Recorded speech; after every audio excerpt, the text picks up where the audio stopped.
1.Sumana Sutta, Part 2, commentary by Venerable Pallegama Samita MahaTero, presented by Talpavila Shanta Himi. Original language was Sinhala, now it is translated to English so that you can hear in many languages, including Hindi. Saranai, everybody who loves Dhamma, who loves truth.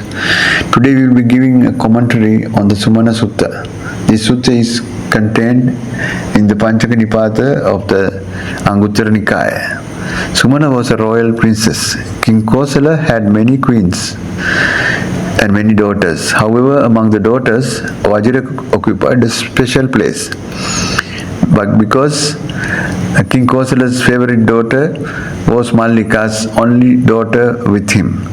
Among these daughters were two named Chundi and Sumana also. At one point, Princess Sumana approached the king and asked permission. "Lord Father, I want to see the Buddha," she said. "For this I also need transport." "Well, how many chariots?" 500. "Why 500? I am going with my sisters. There are 500 of us." Being a princess, she wanted to stand out. Apparently, there is no difference between then and now. Let us begin the sutta. A.N.5 Bhagava Savatyam Viharati Jetavane Anathapindikasarame. The king of Kosala owned two Janapadas, Kasi and Kosala. The city of Sravasti is the capital of the state of Kosala. Buddha lived there in the Jetavana monastery. Atako Sumana Rajakumari Panchasirata Satehi Parivita Jena Bhagavatena Upasankamitva Bhagavantang Abhivadetva Ekamatan Nisidi. Sumana royal Kumari bowed to Buddha and sat down to the side. Sitting near Buddha at a side, Princess Sumana spoke to him as follows. Idassu Bhagavato Dve Savaka Samasaddha Samasila Samapanya. There are two Buddha's followers. Both of them have equal saddha, equal morality and equal wisdom. Eko daiko, eko adaiko. There is such a difference. It means one does not donate and the other donates. One is a donor and another is not a donor. That doesn't mean that one is greedy or something, but she has no practice of donation. That is why he is called Adaiko. The other one is very frequently and often they give dana. Let us talk about these concepts. Shraddha, Samasaddha, Samasila, Samapanya. It says both have faith, saddha. It says what kind of saddha? It is explained that samasaddha between marriage couple. So all these things should be correctly understood. So now we are talking about the saddha, about a Buddhist, what a saddha a normal Buddhist, good Buddhist should have. It is about the Buddha's enlightenment. In the first video, Sumana Sutta Part 1, our teacher explained about Shraddha, many types of Shraddha, faith. Now in this second part, he explained what is Sila, morality, and how far faith is crucial for morality. And Dana, donation, types of donors, and how a real Buddha's followers Shraddha, faith like. So let us talk a little about Samasila. I said that Saddha is connected with Sila. If you have devotion to the Buddha, you will take refuge. One becomes a follower, upasaka, when one takes refuge in the Buddha, Dhamma, Sangha, and in short, a Buddhist. But simply taking refuge won't keep you a Buddhist for long. For that you need morality. It is said the morality of these two young men is the same. The usual morality is Panchasila. Without the 5 precepts, we cannot advance further in the sasana, you can live by Dhamma. Therefore, the minimum morality is Panchasila, the 5 principles. Now, where the Panchasilas, 5 principles are described, there is the Buddha's sermon called Panchaka Nipata of Upasaka Vagga, which describes how to become a follower after taking refuge with the 3 jewels. From this point on, the Buddha is considered as a teacher. The Buddha becomes a teacher not only for those who have taken refuge, but for the entire universe. Which is why they say Tilo Guru. Tilo Guru means the teacher of all three worlds. To be a teacher, one must teach something to students. A simple passerby on the street won't become a teacher. When you become a devotee, follower, the Buddha instructs you to observe the 5 precepts. We find in Panchaka Nipata of Anguttara Nikaya a list of cases where some took refuge in the Buddha, Dhamma and Sangha and became devotee but broke the 5 precepts and was born in Niraya, hell. The Buddha describes about such upasakas, male lay follower, upasaka is male followers, and also such upasika or female followers. Why become a Buddhist if you fall to Niraya? What is the purpose? It really doesn't make any sense. Nowadays we have many people in our country who say they are hereditary traditional Buddhists. By tradition they are Buddhists. Honestly, I don't know how to become a hereditary Buddhist. Why? Because becoming a Buddhist is not something that is passed down from generation to generation. As long as Panchasila is observed, one's Buddhist identity is preserved. The Buddha preaches that if you break your vows, you will go to hell, and vice versa. If you live by it, you will go to good words. We don't know all this. Only the Buddha knows precisely, because we don't know this, that we need faith, Shraddha in Buddha. It should be understood as Bhagava Janati, Aham na Janami. Buddha knows, but I don't know. That is why faith is needed. So, if I am a Buddhist, I must do what Buddha advises. You must reach this level. We cannot continue on this path of Dhamma until we reach this understanding. Then along with devotion to Buddha, you will have to observe the 5 precepts without fail. When we ask some people in our country now, they say we are hereditary Buddhists. When asked how they claim that, they say we give dana, donations to monks and temple. We worship the Buddha morning and evening and say Buddhan Saranam Gacchami and take Panchasila. We offered so many pirikaras. Pirikara means gifts. We give money for the Torang gateway. They are all good things, punya karma. That is very good, but none of these things make you a Buddhist. You will have to take the 5 precepts along with the Tisarana, refuge in Buddha, Dhamma and Sangha to follow this path. They think, thanks to the punya, good deeds, donations to monks, monastery activity, they become Buddhists and can escape hell. This is their understanding. If you want to free yourself from samsara, or at least from the 4 hells, you will have to live by the 5 moral rules. That is law for a layperson, and it is a law for a monk as well. The 5 precepts are the central moral code. We will talk about this later. We will continue it after this. For now, let us look at how we practice the virtue of giving, dana, thinking we are Buddhists. Who gives to us? Only Buddhists? No. Tamils also give. And so do Muslims.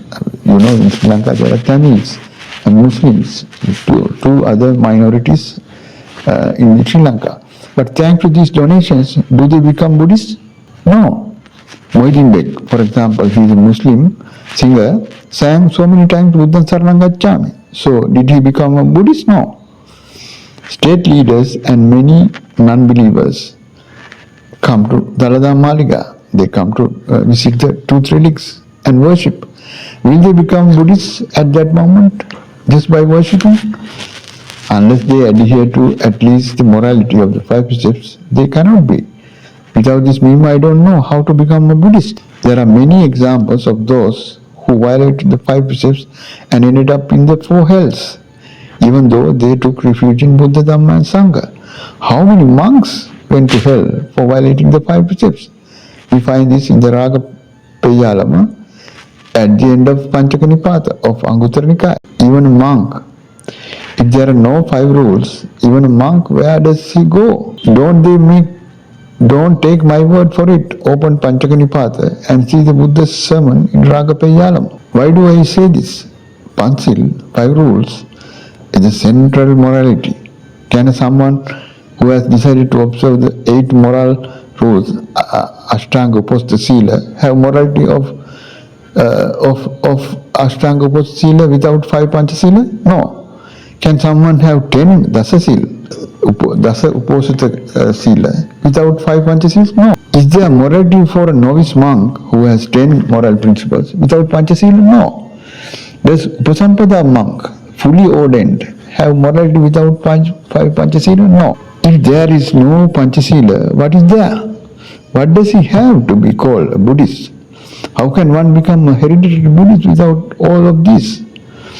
You must take refuge in Tisarana. Tisarana means the Buddha, Dhamma and Sangha, and observe morality. Is this something hereditary? No. It is not a hereditary thing. This is just a talk.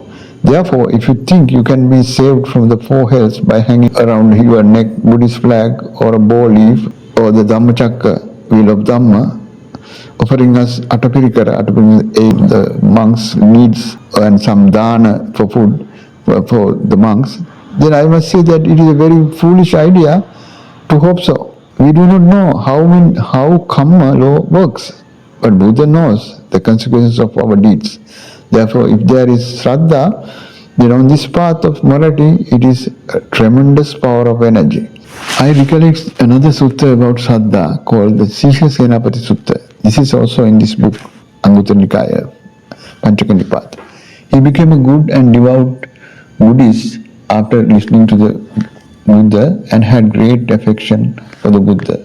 He conducted 4 mass offerings, dana, to monks. Lichavi is a kingdom with about 7,700 kings and a large army. Siha Senapati was the commander-in-chief of such army.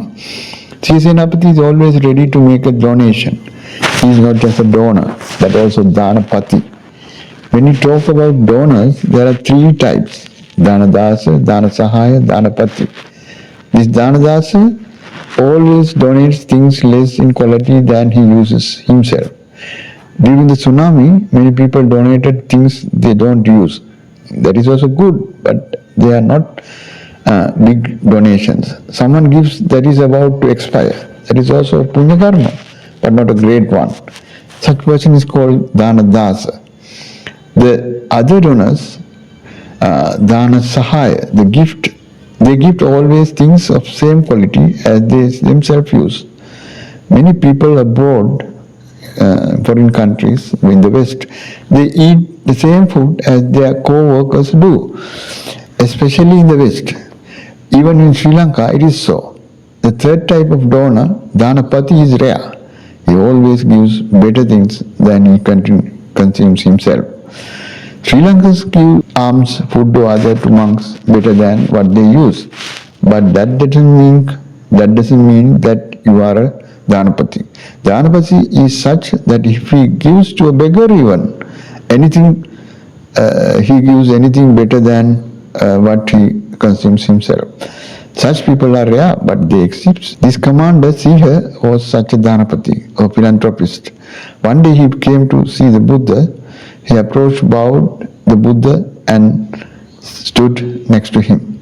Most Venerable Bhante, Buddha, what are Sandittika, here and now, visible effects of donating we see in this life? The commander asked the Buddha. Buddha told the military commander about 5 such results, 4 Sandittika, that is in this life, and 1 after death. First one is, Dayako Dhanapati Piyo Manapo Hoti Bahuno Janassa. Such a Dhanapati is liked and welcomed by many. Why? When he gives many the best from the heart, they will begin to speak well of him. Second quality, Dayakam Dhanapatim Santo Sappurisam Bhajanti. His commander holds donations, festivals to people 4 times. So many noble teachers and monks who attend Sotapatti up to Arahant's level come to him. for alms. He often meets them and can also talk. Third point, third benefit is Dayakasya Danapatino Kalyano Kiti Saddo Abugati. His fame spreads throughout the country. So it is the third benefit. Fourth is Dayako Danapati Yanyadeva Upasankamati. So Yadi Katya Parisangva, be in a royal assembly, Yadi Brahmana Parisangva, be among the Brahmana. In our time, these Brahmanas are experts and scholars, scientists.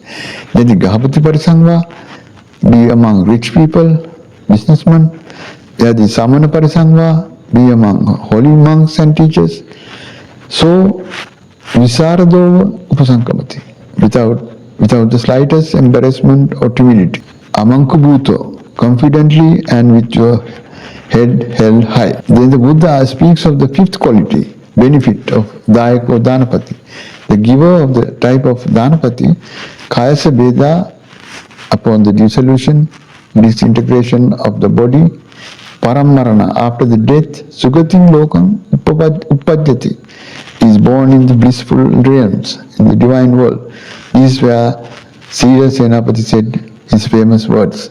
He bowed to the Buddha after these words and said, I accept those four Sandittika, here and now visible qualities, but not out of trust in you, Shraddha.